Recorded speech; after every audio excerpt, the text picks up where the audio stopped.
المريض الانزلاق الغضروفي بيشتكي من ايه؟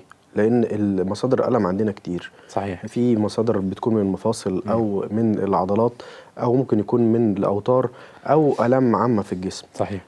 مريض الانزلاق الغضروفي شكوته الاساسيه بتبقى على حسب مكان الانزلاق، لان احنا عندنا العمود الفقري مكون من فقرات عنقيه وفقرات صدريه وفقرات قطنيه وفقرات عجزيه. اكتر مكانين بيحصل فيهم انزلاق غضروفي هما الفقرات العنقيه والقطنيه، لان هما دول اللي بيتحركوا ويبقى عليهم الحمل.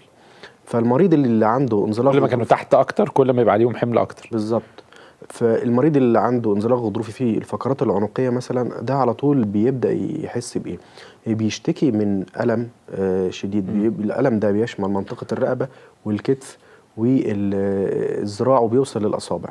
والالم بيبقى عباره عن بيحس بالم او احساس نخز او احساس شكشكه او تنميل او حرقان، واحيانا بيحس يقول لك انا بحس ان احساس حرق، ان ايديه يحس ان في احساس حرق. والحاجات دي ممكن تلاقيه واخد مثلا صباعين او 3 او الايد كلها، ممكن يبقى واخد الكتف على حسب العصب المتاثر. لو مشكله الانزلاق الغضروفي دي بتبقى في القطنيه، لو المشكله انزلاق غضروفي في الفقرات القطنيه اللي هي العلويه، بتلاقي المريض على طول يحس بالم في الفخذ وجنب الفخذ والركبه، وياخد الركبه معاه مع هنا اللي هو بنسميه فم الحوض او المنطقه دي. لو الانزلاق الغضروفي في الفقرات القطنيه بقى اللي هو الرابعه والخامسه وما بين الخامسه والاولى العجزيه والكلام ده، فيبدا المريض يجي يحس باعراض اللي احنا بنسميها عرق النسا.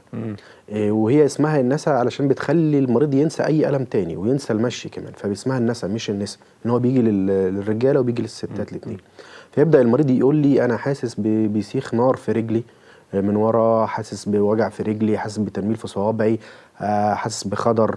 الموضوع ممكن يتطور ان هو يقول لك حاسس بتقل، فقد احساس، الكلام ده كله.